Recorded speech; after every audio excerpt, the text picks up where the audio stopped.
Bom dia a todos. Bom dia. Bom dia a todos de casa, sejam todos bem-vindos.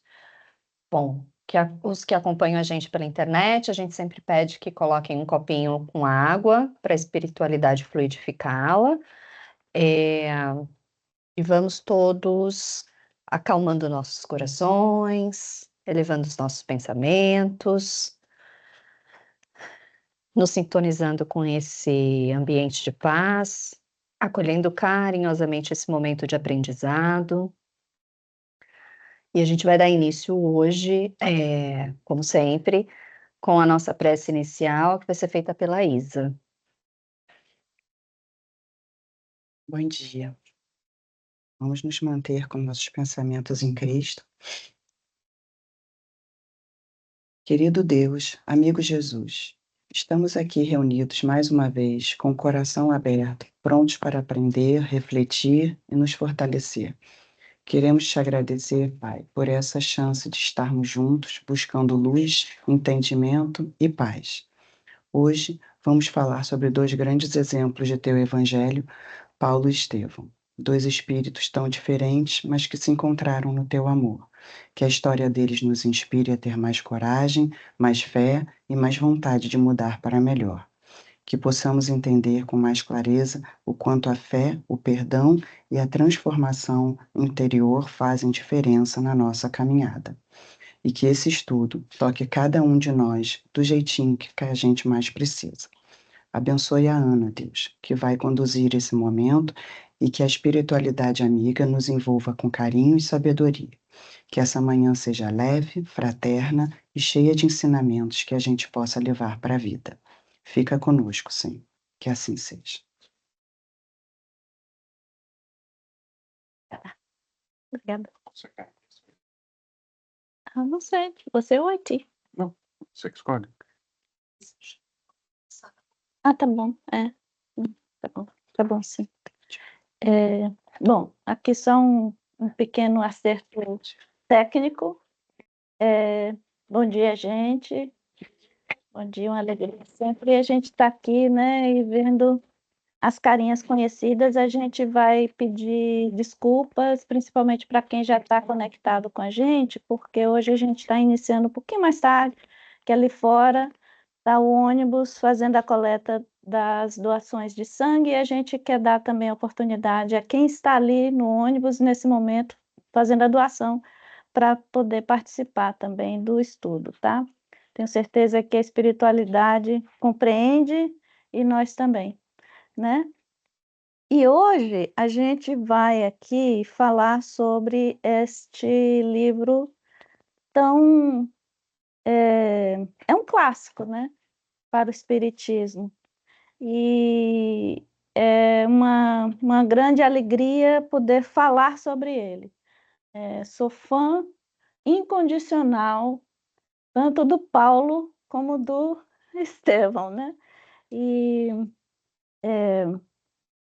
principalmente porque esta obra ela vai falar muito da questão humana, da fragilidade humana, das lutas humanas.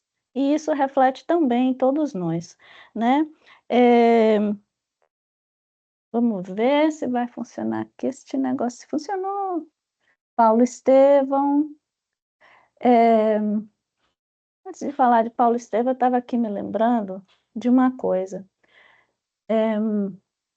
Eu fui a primeira pessoa a me registrar lá para fazer a doação de sangue. Na hora que eu subi no ônibus, foi interessante, porque não havia ninguém, né? Só era o ônibus, eu, e nesse momento passa um carro na rua.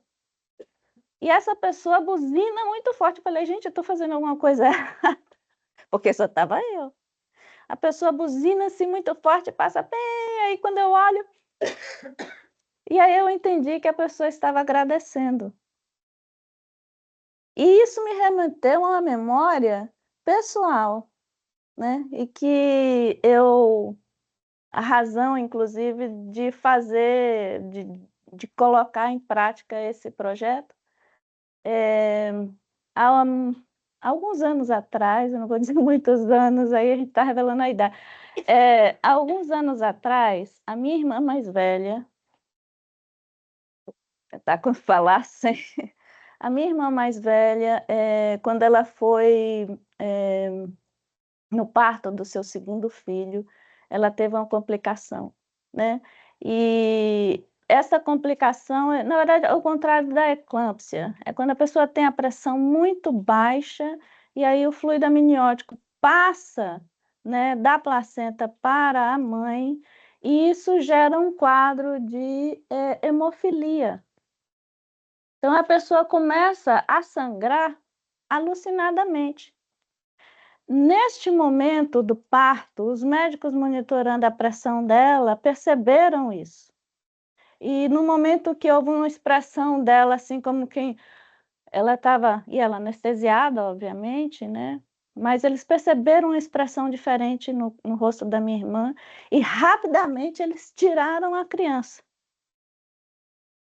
E o resto foi uma luta de 3 cirurgias muito complicadas para manter a minha irmã viva, né. Por que isso? Porque esse quadro ele é extremamente rápido, ele acontece de forma, assim, questão de minutos. Então eles tiraram rapidamente a criança, eles cuidaram da criança e tal, separaram a criança e depois foram, muitas horas, praticamente um dia cuidando da minha irmã. Então houve uma primeira cirurgia para estancar o sangue, depois fecharam, não foi bem sucedida, depois abriram novamente, retiraram o útero, não foi porque o útero nesse momento vira uma ferida aberta. Retiraram o útero, não foi bem sucedido, então eles abriram de fora a fora e foram ponto a ponto, fechando, né, os sangramentos. E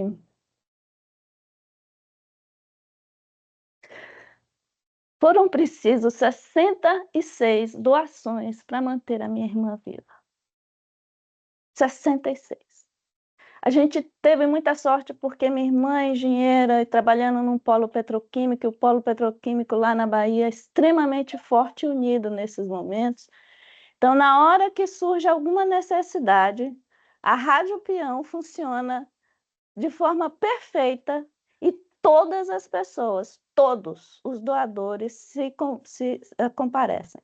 E foram muitas doações, inclusive o hospital depois agradeceu, porque exatamente naquele momento houve assim um boom de doações, mas ela necessitou de 66, o equivalente a 66 doações. Então, você pode imaginar que naquele momento que a pessoa buzinou, o que eu pensei?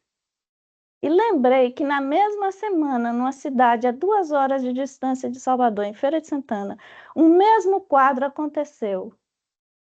E mãe e filha não tiveram a mesma sorte. Mas graças a Deus, ali em casa foi né. Então assim, com muita gratidão, assim, eu posso doar todo o meu sangue, imagina, e não será o suficiente para agradecer, né, aquela bênção que tivemos, tá. Eh, então na hora que vocês forem doar, lembra que, olha, tem gente que quando precisa, gente, é muita são muitas as necessidades. E é uma alegria muito grande quando você vê, por exemplo, você faz a doação, daqui a 1, 2 dias você recebe no seu celular uma ligação, um texto dizendo assim: "Olha, o seu sangue já está indo para quem precisa". Então, novamente, para nós espíritas, lembra de pedir a espiritualidade para abençoar, para poder fluidificar e envia uma mensagem de amor, de coragem, de força, de alegria para aquele que vai receber essa sua doação, porque com certeza essa pessoa vai ser beneficiada. Então, quando você olha seu texto lá e está lá, né, que alguém está recebendo o seu sangue, nossa, aí você pensa novamente nessa pessoa, você não precisa saber quem é, e você pede, né, para que a espiritualidade ali apoie e continue ajudando. Porque viver isso na pele faz tudo, faz muita diferença. Então vamos lá, Paulo Estevão, perguntinha capciosa, alguém já leu? Não, menos você. Ali, Marta, todo mundo está lendo, né? Um clássico, né? Por que você não está lendo? Shame on you.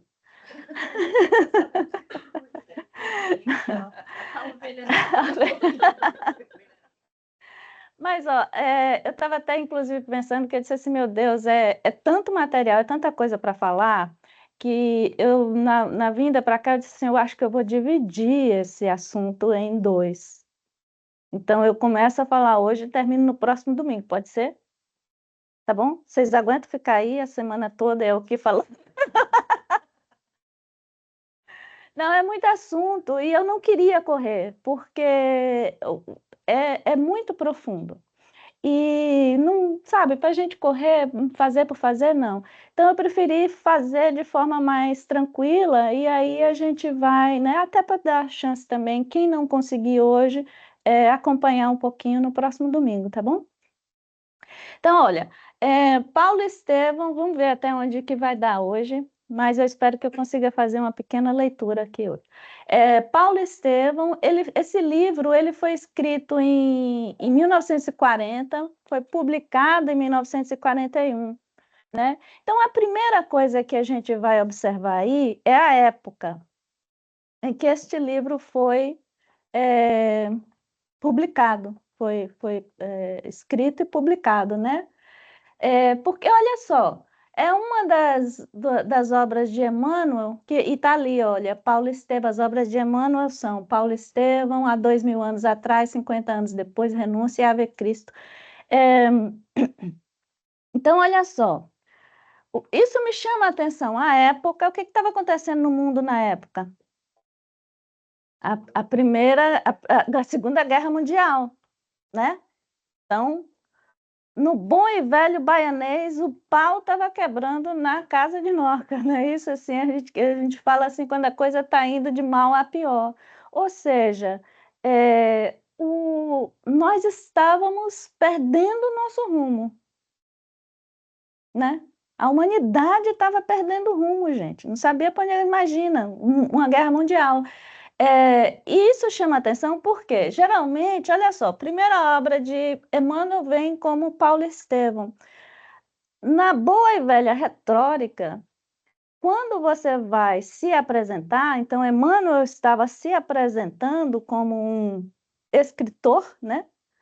Contador de histórias, geralmente primeiro você conta a que veio, porque aí você ganha o respeito, a pessoa entende de onde você vem. Exatamente, é a questão da credibilidade. Então, primeiro você demonstra que você veio para depois o seu público acreditar em você. Mas a urgência, a necessidade era tanta, e Emmanuel sabia disso, que primeiro veio Paulo Estevão. Então, você começa a perceber a que veio essa obra por aí. Né? Então, primeiro veio uma obra que serve como um guia fantástico, exatamente quando se trata dos embates, das lutas do coração humano. Né? E a sequência, eu errei ali, a sequência tem a introdução e tem seguido de 20 capítulos. 10 capítulos seguidos de 10 capítulos. Tem a primeira parte e a segunda parte, porque existe um divisor de águas aí nessas duas partes do livro, né?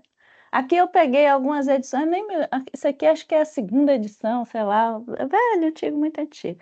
Eu cheguei a ver na casa do Chico, no Memorial do Chico, eu, a Gracinha, o pessoal, a gente viu, lembra, Maurício, a gente viu a cópia escrita pelo próprio Chico do Paulo Estevão. Tirei foto, lógico, só faltei tirar uma selfie assim comigo. É muito bacana. E ele, sabe, você vê assim, o cuidado de Chico de passar limpo e ainda desenhar, colorir umas florzinhas assim, lindo. O apreço que ele tinha, né, por esse trabalho. É, bom, então ele vai falar, ó, Paulo Estevam, episódios históricos do cristianismo primitivo. Então a gente já falou, olha, a época foi 40 a 41.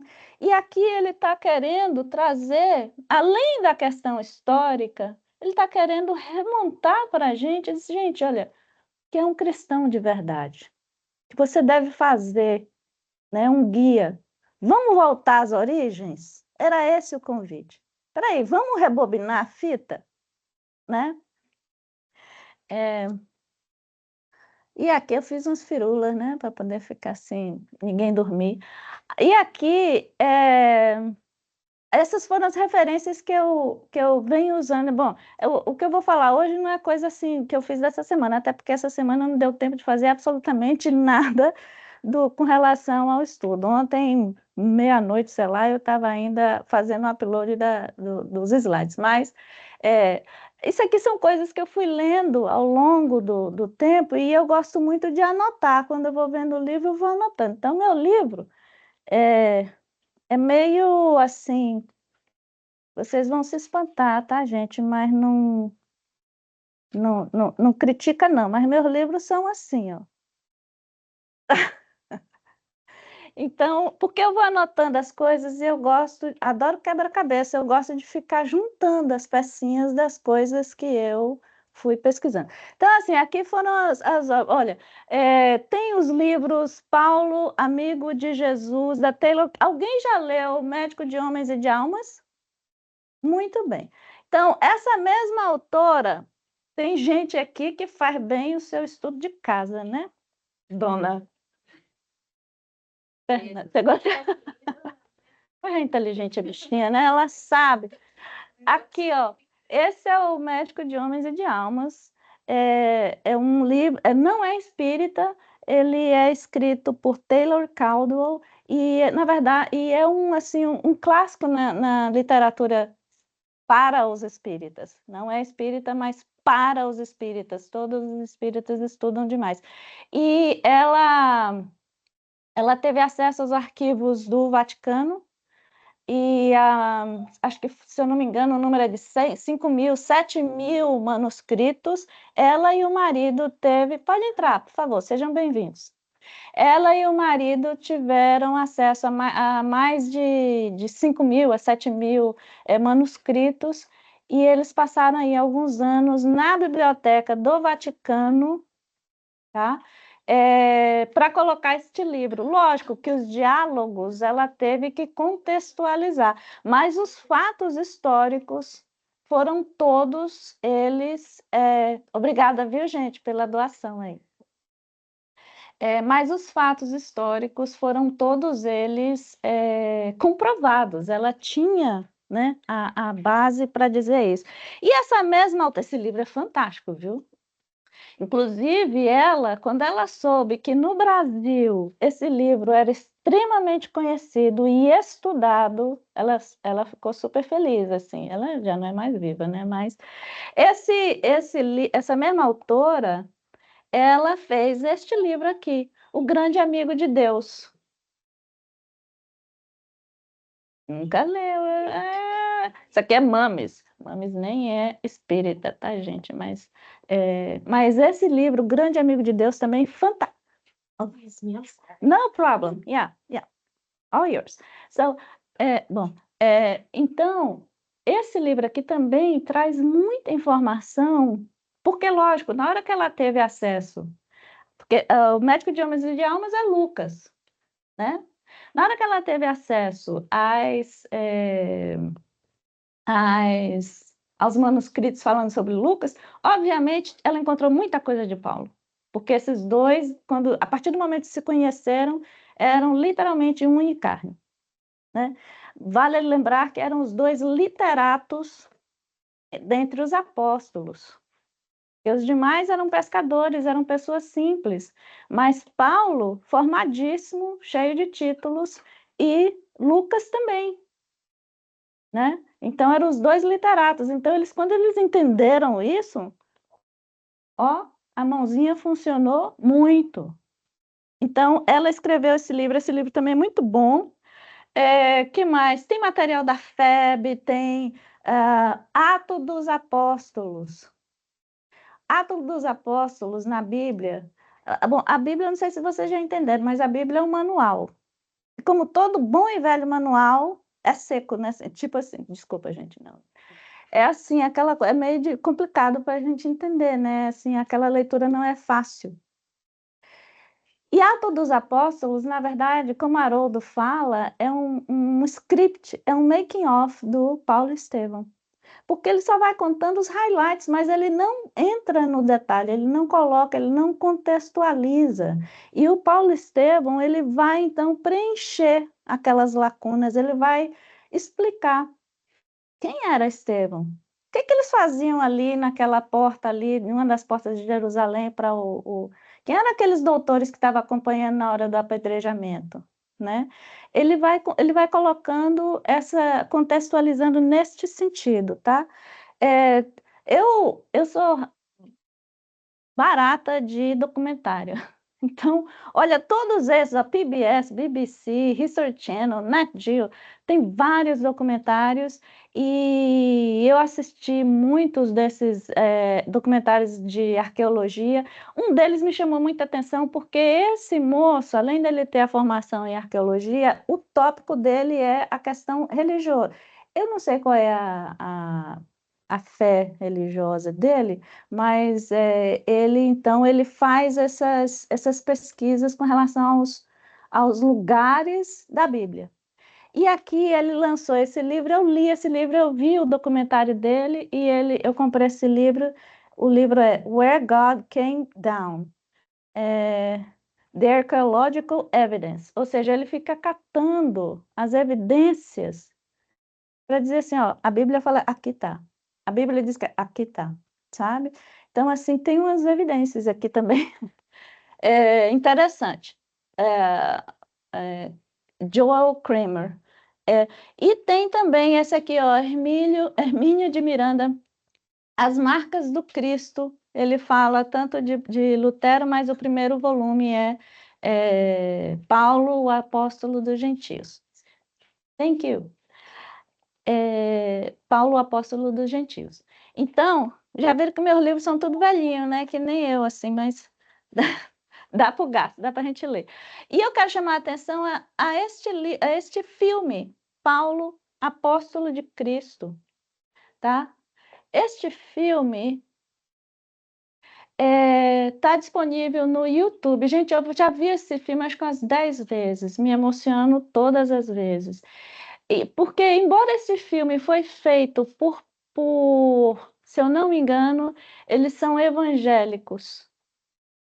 Mas eles fizeram esse filme numa fidelidade tão grande. E o que mais me emociona, se você lê o livro prestando bem atenção nos detalhes, porque Emmanuel ele traz assim, uma riqueza de detalhes incrível. Esse filme ele é extremamente fidedigno, eu acho incrível. Provavelmente esse cara, eu não sei se esse cara leu, embora seja evangélico, mas este livro assim não tem, sabe? Lógico, ele não entra no detalhe de Abigail, né? Ele não entra no detalhe do Estevão, porque o que passa nesse filme é Paulo já nos seus últimos dias de vida, quando ele está preso em Roma. E aí, esse aqui é Lucas e esse aqui é o Paulo, e aí vai mostrando o encontro dos dois, né? E como as cartas eram escritas, e alguns outros detalhes que no livro explica muito bem, na Bíblia não. Na Bíblia está lá bem assim, quase aquela mensagem telegráfica, né? Imagina até que os primeiros manuscritos talvez não tenham sido assim, mas o pessoal foi, de alguma forma, sintetizando, né? Mas assistam esse filme, gente, é maravilhoso. São 2 horas e pouco, mas passa assim, muito rápido. É excelente esse filme. Uma coisa que ele faz, por exemplo, ele apresenta um Paulo careca. E ele não era careca por genética. Ele optou por sê-lo. No livro explica por quê. Né? No livro explica muito bem por quê. Mas no vídeo, no filme, tá lá.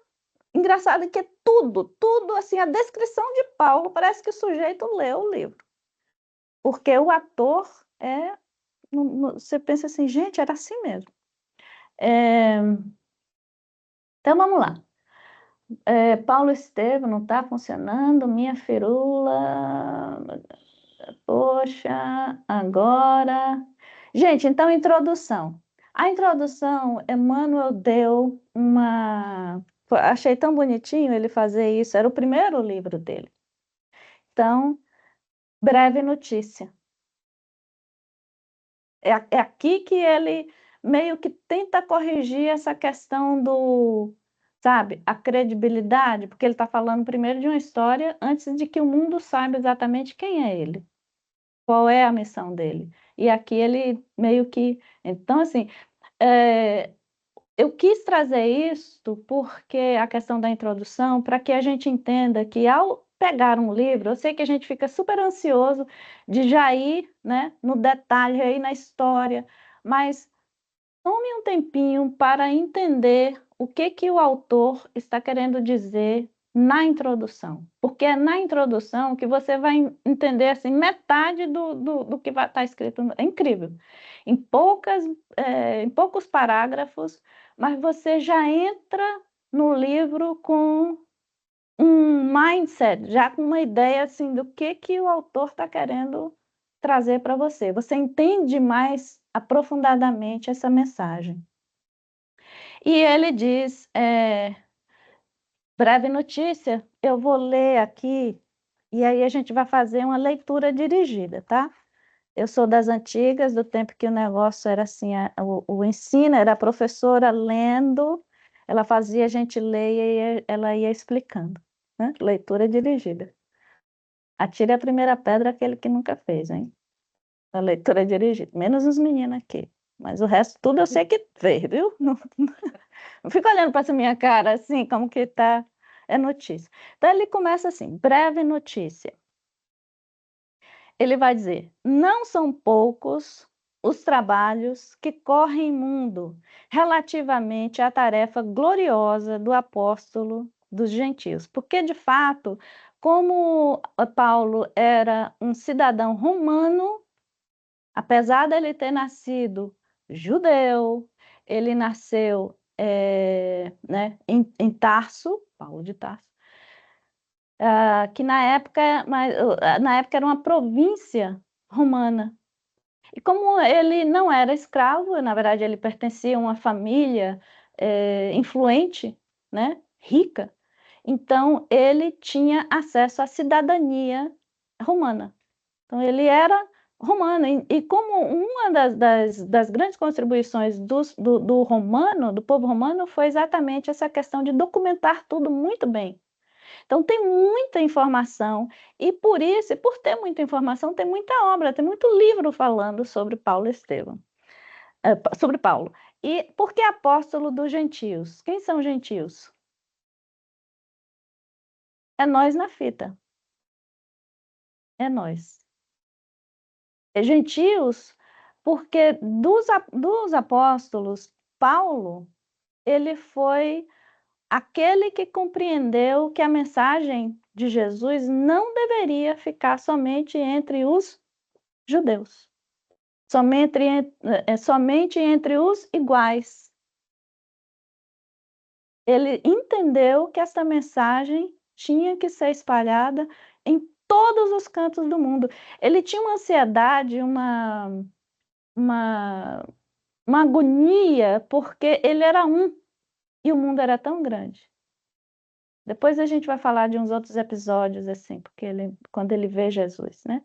Mas ele tinha essa necessidade, ele entendeu muito bem. Então, enquanto os outros foram dali, de Jerusalém para o Oriente, ele tomou o caminho oposto. Ele foi para o Ocidente. Inclusive, por causa disso, Divaldo fala que somos muito mais, fala, que somos muito mais paulinos do que cristãos. Obviamente, ele não está diminuindo, né, a pessoa do Cristo, mas ele está rendendo homenagens, ele está realmente, né, confirmando o grande valor que esse apóstolo teve para conosco, porque não fosse por ele, provavelmente não estaríamos aqui falando em Jesus. Porque a maioria entendia que deveria ser de Jerusalém para o Oriente, e ele tomou o caminho oposto. E ele fez isso. Um homem percorreu o Ocidente, o mundo conhecido na época, para, né, levar a mensagem de Jesus. Continuando. É justo, pois, esperarmos a interrogativa: por que mais um livro sobre Paulo de Tarso? Homenagem ao grande trabalhador do Evangelho ou informações mais detalhadas da sua vida? Quanto à primeira hipótese, homenagem, né?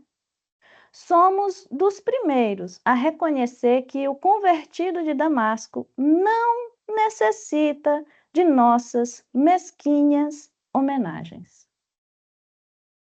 Ele tá dizendo aqui que ele fez tudo isso de bom grado, ele não está esperando o reconhecimento de ninguém, né? O que ele fez, faria novamente, mas ele não espera reconhecimento de ninguém. E quanto à segunda, aliás, tem um negócio interessante, né? É uma história que o Chico, certa vez, ele foi para a Itália. E quando ele estava no voo, veio ao seu lado e sentou um bispo, que também estava indo para Roma. E esse senhor pergunta se ele podia ficar ali ao seu lado, ele disse sim. Chico nunca disse quem era, tá? Olha como Chico é discreto. E ele disse, ele só contou o conto, mas não contou o santo, né? E aí ele disse que sim, e o bispo pega a valise dele, saca dali Paulo Estevão. E aí ele fez algumas perguntas a Chico. E aí ele disse assim, Chico, não é dito, não é comentado, mas este livro percorre em todos os corredores no Vaticano. Todos lemos. Porque ele traz informações que às vezes a pessoa busca e não sabe, não existe, né? Como a Bíblia vem às vezes uma mensagem telegráfica, e este livro, ele coloca bastante informação nessa história. No grupo de sábado, quando a gente estuda o Livro dos Espíritos em inglês, certa vez eu tive a felicidade de ter com a gente a irmã Aila. Alguém já ouviu falar da irmã Aila? Ela é uma irmã, ela é brasileira, uma freira brasileira, mas ela é o maior barato, porque ela não tem nenhum problema em sentar num centro espírita e tá ali também ouvindo um estudo público, né? Fazer uma prece com um evangélico, ela não tem problema com isso. Maravilhoso. E ela, a irmã Aila, ela é conhecida no Brasil porque ela é talvez a pessoa mais entendida da carta de Paulo, ou epístola de Paulo aos Hebreus, né? E ela, tem uma pessoa do nosso grupo que ele conhece a irmã Aila, por isso que ela estava lá no nosso grupo. Ele me ajuda, né? Ele mora em Minas Gerais. E aí ele entregou a ela o livro Paulo Estevão para ler. Ele perguntou: você já leu esse livro? E ela não leu, ela devorou o livro. E ela disse para esse meu amigo Luiz Sérgio, ele disse assim, olha, vocês espíritas têm um tesouro na mão, porque eu não vi absolutamente nada. Olha, para a mulher ter doutorado na epístola de Paulo, ela já leu muita coisa. E sendo ela uma freira, obviamente ela tem mais acesso às informações que estão na Biblioteca do Vaticano. Então, tá, onde é que eu estava? Aqui, tá. E respondendo, quanto à segunda, então vamos lá. Quanto à primeira hipótese, que é homenagem, somos dos primeiros a reconhecer que o convertido de Damasco não necessita de nossas mesquinhas homenagens. E quanto à segunda, qual é a segunda? Detalhes da sua vida, né? Transferindo ao papel humano com os recursos possíveis. É o que ele está dizendo aqui, transferindo ao papel humano. Porque ele, Emmanuel, ele viveu naquela época. Vamos lembrar que, né, enquanto Paulo caminhava nas ruas de Corinto, Emmanuel caminhava nas ruas de Jerusalém e depois em Roma, mas era a mesma época. Ele estava recorrendo também às suas próprias memórias. Então não foi ninguém que disse, ele viu. E mais, ele era, como um senador romano, ele sabia de todo o burburinho geopolítico, de todas as dificuldades, de todos os levantes, os conflitos. Ele entendia muito bem o que estava acontecendo. Ele só não entendia a mensagem do Cristo, mas de resto ele entendia muito bem. E aí ele diz, com os recursos possíveis. Infelizmente eu não tive o tempo de catar este vídeo, mas tem um vídeo curtinho de Chico, ele já velhinho, e ele vai contar que quando ele escreve Paulo Estevão, no final ele foi contemplado, ele disse assim, foi uma das visões mais lindas que eu já tive na vida. Ele foi contemplado com a visão do próprio Paulo e do próprio Estevão, que estavam aí junto com ele. Ou seja, na confecção, it's okay. Na confecção do livro, estava aí Emmanuel, Paulo e Estevão. Olha a envergadura dos espíritos que acompanham esse médium. E ele disse que foi assim um presente maravilhoso. Ele já velhinho, ele fala isso. Eu vou catar esse vídeo para trazer. Transferindo ao papel humano, com os recursos possíveis, algumas das tradições do plano espiritual acerca do trabalho confiado ao grande amigo dos gentios. Então, quando ele fala aqui, olha, algumas das tradições do plano espiritual acerca dos trabalhos confiados, aqui ele está dizendo uma mensagem importantíssima. Quando Paulo veio à Terra, ele tinha uma missão. Né? Ele tinha uma missão. Ele não nasceu para fazer as coisas que ele fez na primeira parte do livro. Né? Houve um desvio de rota. Porque, na verdade, ninguém nasceu para fazer as coisas, perseguir os judeus na forma como ele perseguia. Né? Ninguém nasceu para isso. Muito menos ele. Então, o Come to Jesus Meeting não aconteceu por acaso. Né? E nós também, né, gente? Vamos lembrar que todo mundo tem uma missão, né? A gente não pode esperar que Jesus apareça. Bom dia, Eduardo. Aqui é o seu café. Vale lembrar, hoje é domingo. Você pode ir ao centro, por favor? Né? Jesus não vai fazer assim. Ele vai através de um convite muito simples, porque Jesus não é um cara de violências, né? Ele vai chegar para você, o Eduardo, ele vai intuir alguém e vai mandar o lembrete para o Eduardo. Esse livro, o estudo desse livro que a gente faz nas quartas-feiras, que a gente começou já tem um tempo, A Ana Maria Aguiar, que já nem mora mais aqui em Houston, ela que me propôs. Ela falou assim: Ana, vamos fazer?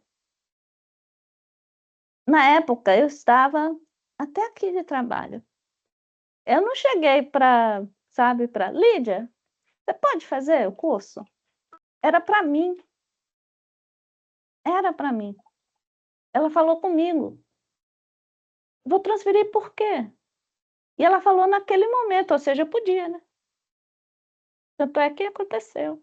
Então a gente restabelece as prioridades, né? Redefine as prioridades, encaixa ali. Então, assim, todos nós temos nossas missões e nossos chamados. Não é preciso que Jesus apareça numa nuvem de luz para que a gente atenda.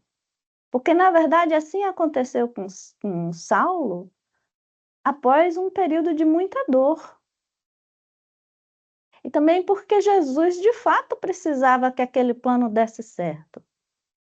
Porque senão ele não seria o apóstolo dos gentios e nós do Ocidente não teríamos a mensagem de Jesus, né? A gente nem estava aqui falando sobre ele.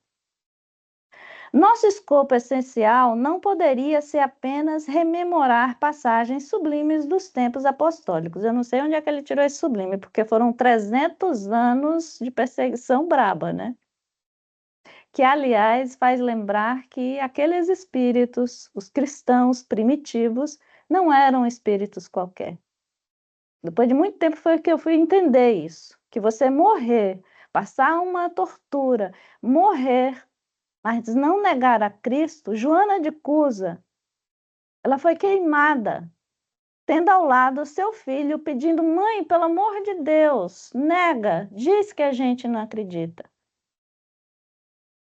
E ela se manteve fiel. Então não era espírito qualquer, né? A gente sabe. Nosso escopo essencial não poderia ser apenas rememorar as passagens sublimes dos tempos apostólicos, e sim apresentar, antes de tudo, a figura do cooperador fiel na sua legítima feição de homem transformado por Jesus Cristo e atento ao divino ministério, que é esse o intuito, é mostrar o guia dessa transformação para todos nós, né? Esclarecemos ainda que não é o propósito levantar apenas uma biografia romanceada. Gente, quando a própria Febe colocou assim, romances de Emmanuel. Ah, essa palavra me dói. Não é romance.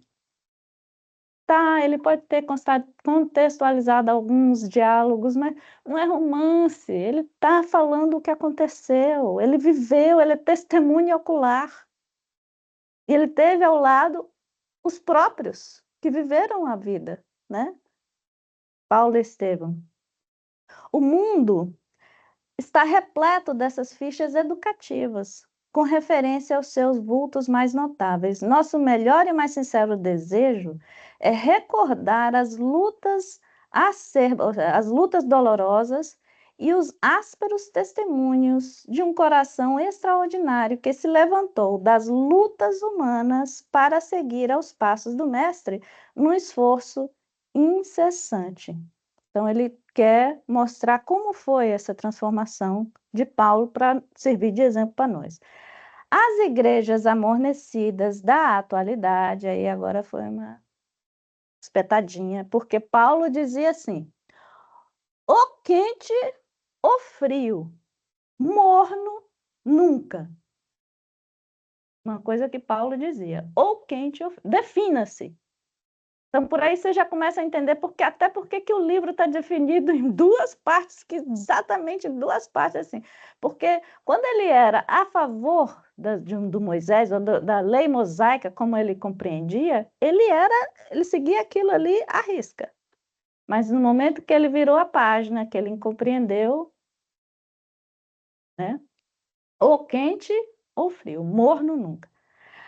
As igrejas amonecidas da atualidade e os falsos desejos dos crentes nos diversos setores do cristianismo justificam as nossas intenções. Em toda parte, ou seja, novamente, né? Era 40-41, né, gente? O mundo em guerra e o pessoal tímido, né? Sem chamar a humanidade à razão. Em toda parte, a tendência à ociosidade do espírito e manifestação de menor esforço, né? É quando a gente fica assim, pô, vou dormir mais 5 minutos. Ah, hoje eu não vou, não. Eu não vou ouvir o padre, eu não vou, sabe? Não vou, não. Muitos discípulos disputam as prerrogativas de Estado, as vantagens de Estado, enquanto outros, distanciados voluntariamente do trabalho justo, suplicam a proteção sobrenatural do céu. Templos e devotos entregam-se gostosamente às situações acomodatícias, preferindo as dominações e regalos, prazeres de ordem material. Ainda antes de ontem eu tive uma amiga minha que me mandou uma mensagem pedindo para eu orar e colocar o nome deles, dos filhos, da filha e do genro, na lista de radiação, porque eles haviam perdido o trabalho, 8 meses atrás compraram a casa, etc, etc. Na hora que a dor bate na porta, a gente sabe recorrer, né? Por que tem que ser assim? Por que Jesus iria se incomodar com a perda de emprego de 2 jovens que têm os pais como respaldo, né? Então, assim, a gente reza, logicamente, eu não falei isso, não é ela, né? Mas eu a fiz lembrar, eu disse assim, escuta, você nunca passou por uma necessidade como essa? Porque todo mundo tem os perrengues na vida, né? Todo mundo tem suas lutas.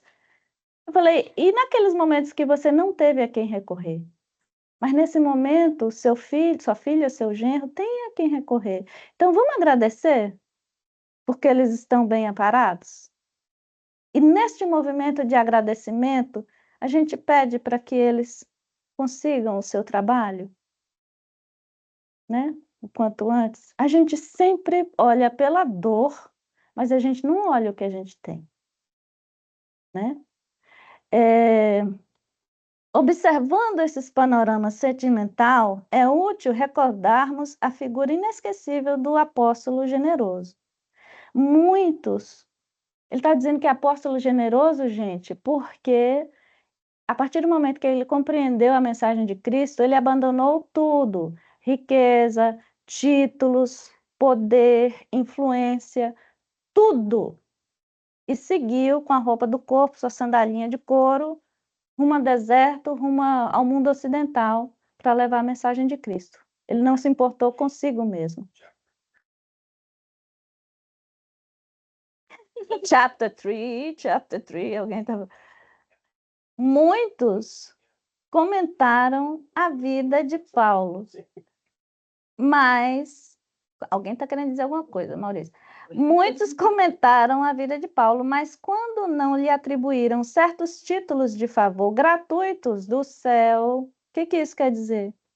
Tem gente que diz assim, mas aí é fácil, né? Fazer o que Paulo fez. Jesus veio para ele, chamou ele, quem é que vai negar um pedido de Jesus?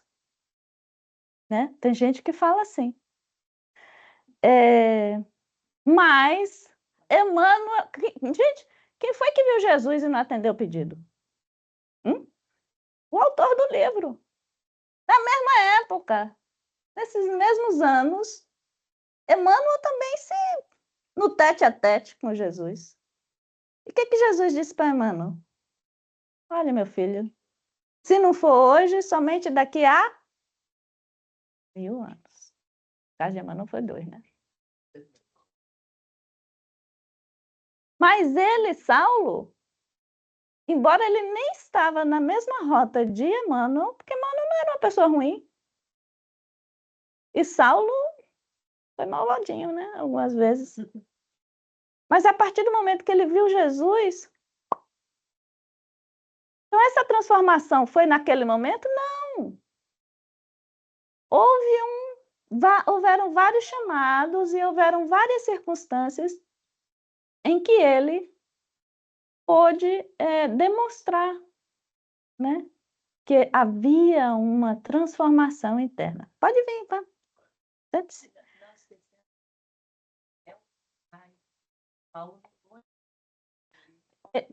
quando ele fala que é apóstolo generoso, até a família ele teve que largar de mão. Você estava falando. Nem isso ele tinha.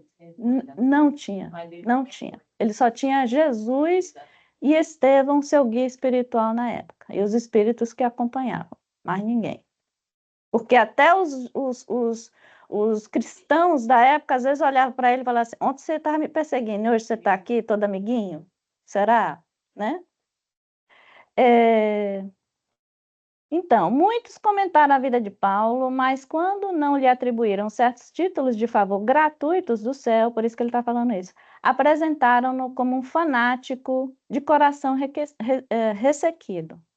Não, né, gente? O cara penou para se transformar. Para uns, ele foi um santo. Vamos, pode entrar. Obrigada, gente. Muito obrigada. A gente está aqui fazendo a leitura da introdução do Paulo Estevão, tá?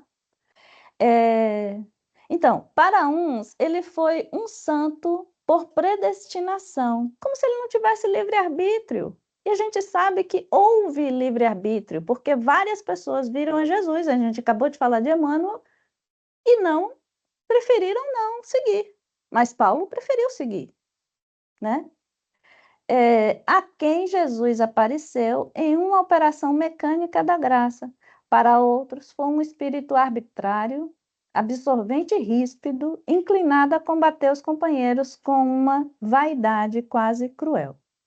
Então, é verdade que, né, no primeiro momento, houve uma vaidade, um orgulho que meio que realmente liderava as suas decisões. Mas a gente percebe na primeira parte do livro que, aos poucos, pelo próprio exemplo dos cristãos a quem ele perseguia, ele, muito inteligente, ele ia percebendo que ali tinha alguma coisa. Correto? Não nos deteremos nessa posição extremista, ou seja, ele não quer entrar em contenda, ele não está querendo formar opinião, ele só vai dizer o que é, o que foi, qual foi a história, e aí nós formamos a nossa opinião, porque espírito mais elevado é assim, ele não diz para a gente o que é certo nem o que é errado, ele apenas mostra e quem decide somos nós, né? Você decide. Queremos recordar que Paulo recebeu a dádiva santa da visão gloriosa do Mestre às portas de Damasco, mas não podemos esquecer a declaração de Jesus relativa ao sofrimento que o aguardava por amor ao seu nome. Paulo ele é muito inteligente e há uma coisa que ele faz no livro, é o seguinte, quando ele dá um passo, ele começa a projetar as consequências deste passo no futuro. Então, quando ele vê Jesus, e aí ele começa a dar os seus passos para entrar em Damasco, ali, aquele burburinho de pensamentos é muito importante ali para ele, porque ele começa a já projetar o quanto a vida dele vai mudar, drasticamente. Ele já está ali pensando das coisas que ele vai ter que deixar de lado, que ele vai ter que abandonar, praticando desapego, né? E Cristo nunca disse assim, me segue que você vai viver no mundo no mar de rosas. Ele disse, quem quiser me seguir, me siga. Pega a tua cruz e me siga. Como quem diz assim, não é fácil não, né? Mas é possível. E Paulo está aqui dizendo, né? A história de Paulo está contando que é possível. Certo é que o inovidável, ou seja, o inesquecível tecelão trazia o seu ministério divino. Mas quem estará no mundo sem o ministério de Deus? Novamente, todo mundo tem sua missão, todo mundo tem seu chamado, né? A gente não pode esperar que Jesus venha, numa certa linda manhã, nos chamando, né, para um trabalho. Vem das formas mais sutis, porque, novamente, não é um mestre de violência. Aliás, acho que é o que ele vai dizer aqui. Muita gente dirá que desconhece a própria tarefa, que é ignorante a tal respeito, mas nós poderemos responder que, além da ignorância, há desatenção e muito capricho perigoso, né? Pernicioso. Os mais exigentes advertirão que Paulo recebeu um apelo direto, né? Jesus veio até ele. Mas, na verdade, todos os homens, menos rudes, têm a sua convocação pessoal ao serviço do Cristo. E é intransferível. Na hora que vem a convocação para a gente, é intransferível, é para você mesmo. Não adianta chegar aqui e dizer assim, fulano, eu fui ali, olha, no centro, a gente teve um estudo público, olha, ótimo, você devia estar lá, eu pensava em você o tempo inteiro. Foi para você. Porque se era importante para outra pessoa, ela estaria ali, né? As formas podem variar, mas a essência ao apelo é sempre a mesma. O convite ao ministério chega, às vezes, de maneira sutil, inesperadamente. A maioria, porém, resiste ao chamado generoso do Senhor. Gente, isso é atual? Esse livro foi escrito quando? Quando foi escrito? 1940, há mais de 80 anos atrás. E ele está falando um negócio aqui que acontece com a gente hoje. Atualíssimo. Ora, Jesus não é um mestre de violências. E se a figura de Paulo avulta muito mais aos nossos olhos, é que ele ouviu, negou-se a si mesmo, arrependeu-se, tomou a cruz e seguiu Cristo até o fim de suas tarefas materiais. Aqui ele está citando a Jesus, né? Quem quiser me seguir, tome a sua cruz e me siga. Entre perseguições, enfermidades, apodos, zombaria, desilusões, deserções, né? A própria família o abandonou, pedradas, açoites e encarceramentos, Paulo de Tarso foi um homem intrépido e sincero, caminhando entre as sombras do mundo ao encontro do mestre que se fizera ouvir nas encruzilhadas de sua vida. Foi muito mais que um predestinado, foi um realizador que trabalhou para a luz. Ele não foi um ser iluminado, não foi um predestinado. É isso que Emmanuel está dizendo aqui. Ele não foi um iluminado, ele não foi um predestinado, mas ele trabalhou as sombras que ele tinha no seu coração, orientado pela luz do Mestre. Ele trabalhou as sombras que tinha no seu coração e ele fez brilhar a luz própria nesse caminho. Então, ele não era iluminado e não era um predestinado. O mestre chama-o da sua esfera de claridades imortais. Eu adoro a forma como o Emmanuel fala, porque ele coloca uma imagem na sua cabeça, luz e sombra, o tempo inteiro. Presta atenção quando ele der assim, os adjetivos, viu, Débora? Porque ele é muito preciso, Emmanuel é muito cirúrgico.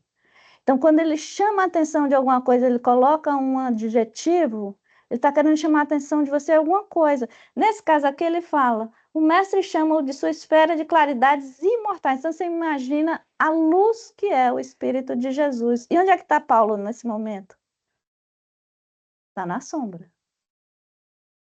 Quando ele aparece ali, ele está na sombra. É atual isso, gente? Nem acontece com nós, né? O mestre chama-o de sua claridade, de sua esfera de claridades imortais. Paulo tateia nas trevas das experiências humanas. Nós, né? E responde: Senhor, que queres que eu faça? Vale lembrar, pode ir. Vale lembrar, gente, Senhor, que queres que eu faça? Vale lembrar que naquela época não tinha Twitter, Facebook, né? Como é que ele ia saber quem era Jesus? Né? Ele não ia saber. Senhor, o que queres que eu faça? Mas por que que ele teve essa questão de... Gente, já deu tempo. Credo. Vou correr aqui. Por que que ele teve essa questão de se manter... manter essa questão do respeito? Autoridade moral de Jesus. Que resplande, né? Entre ele e Jesus havia um abismo que o apóstolo soube transpor, isso é lindo. Entre ele e Jesus havia um abismo que o apóstolo soube transpor em decênios de lutas redentoras e constantes.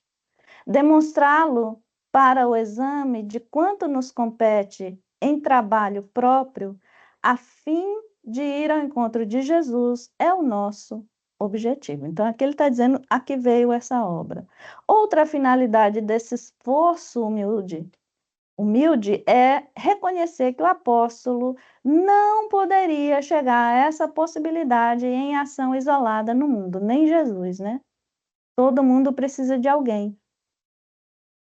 Sem Estevão, não teríamos Paulo de Tarso. Então, aqui ele faz uma retificação na Bíblia, porque não foi por acaso. Sem Estevão, não haveria Paulo de Tarso. O grande mártir do cristianismo nascente alcançou influência muito mais vasta na experiência paulina do que poderíamos imaginar tão só pelos textos conhecidos nos estudos terrestres.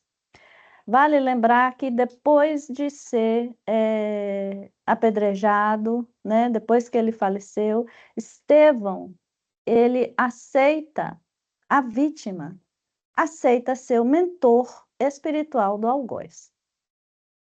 Sem perdão, não tem como a gente edificar, né, uma obra em Cristo. Outra coisa é a seguinte, é que as epístolas de Paulo, elas são psicografias, são verdadeiras psicografias, tá? Quando Paulo estava ali a escrever, quem ditava era Estevão. E Estevão, na verdade, trazia uma mensagem que o próprio Jesus ditava para Estevão. Era de Jesus para Estevão, de Estevão para Paulo. E funcionou essa trinca, funcionou muito bem. Já estou terminando aqui, gente.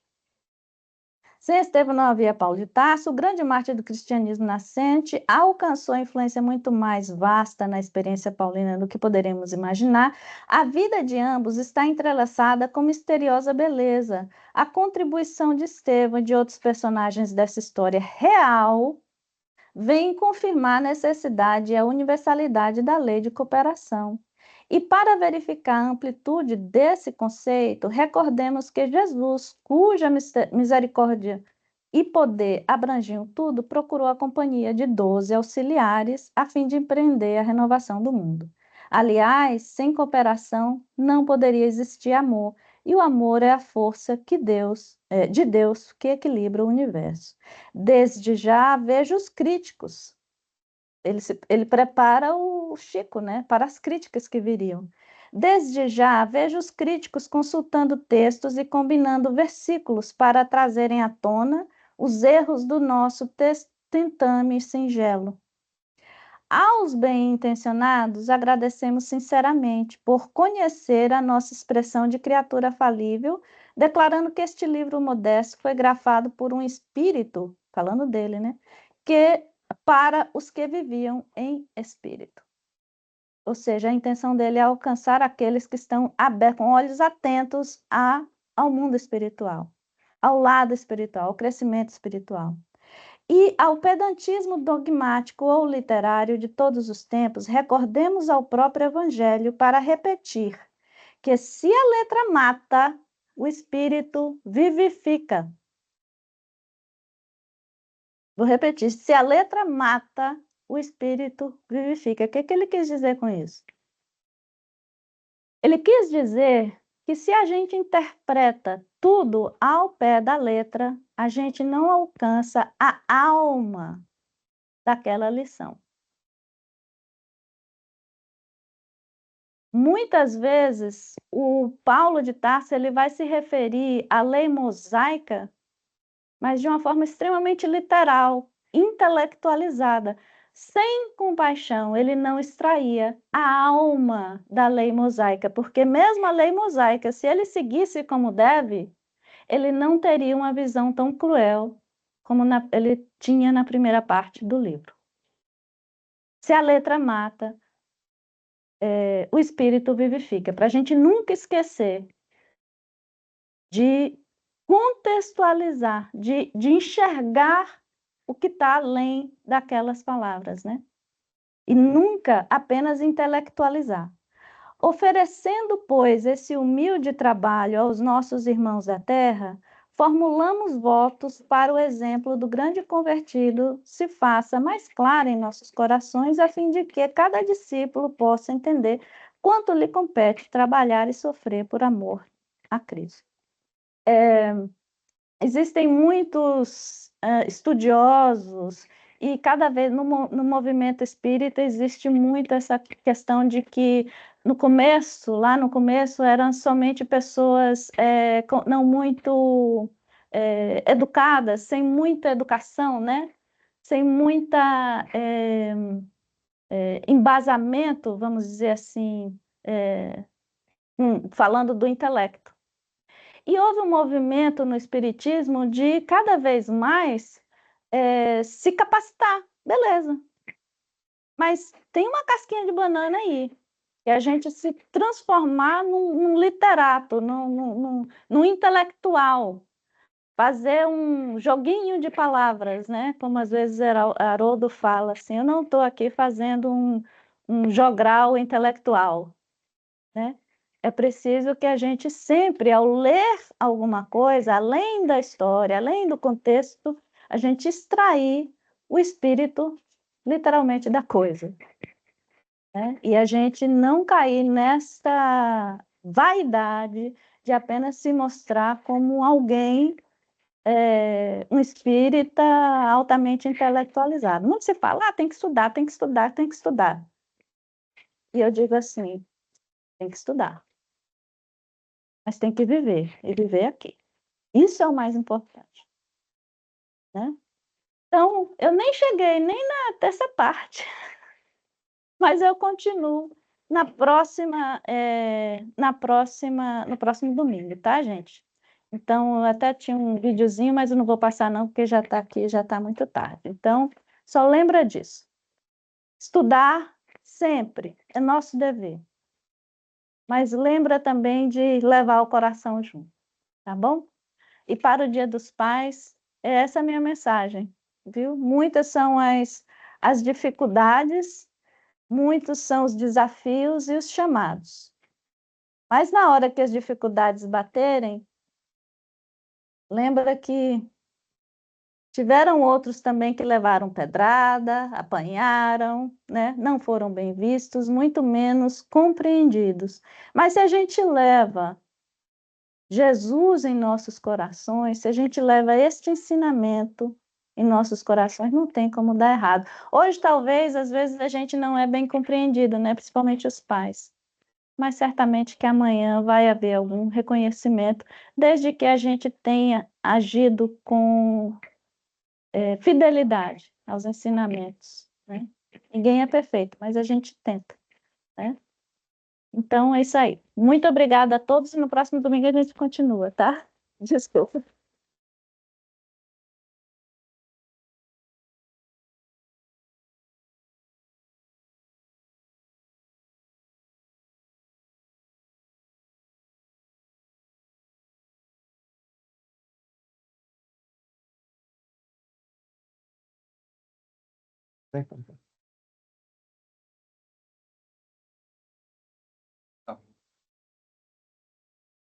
Obrigado, Ana. É, Você falou que ia fazer. Você falou que ia fazer duas vezes, Ana? Você ia fazer isso em 2 vezes ou vai fazer em 4? QD está no slide 10 de 68. Né? Só para preparar, pessoal. Na verdade, acho que vai ter mais umas 2 ou 3, né? Sério, isso. Aí quando você começar a próxima, você fala previously, com Paulo Estevão. É. Mas então, pessoal, bom dia. Vamos então começar a parte do nosso trabalho hoje, que é o Momento do Passe. Para quem está nos acompanhando ao vivo pela internet, a gente pede que permaneça conosco, a fim de receber esses fluidos e também aguardando a nossa prece final.